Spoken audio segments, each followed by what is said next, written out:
Na Norveškem že od leta 1994 za promocijo in učenje norveškega znakovnega jezika skrbijo z raznimi gradivi in spletno stranjo.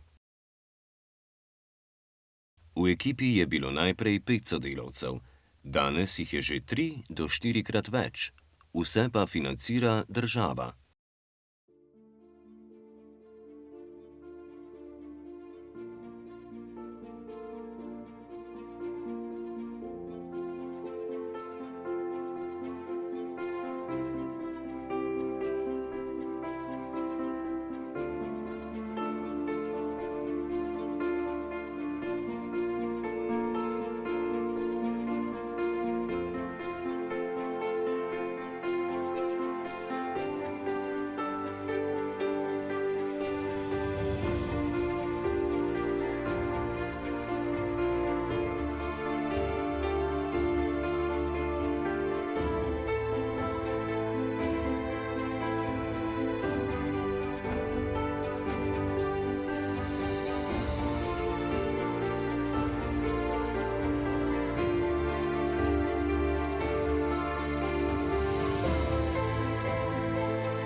Norveško didaktično gradivo za gluhe lahko najdete na njihovi spletni strani erher.no ali tegenbanken.no.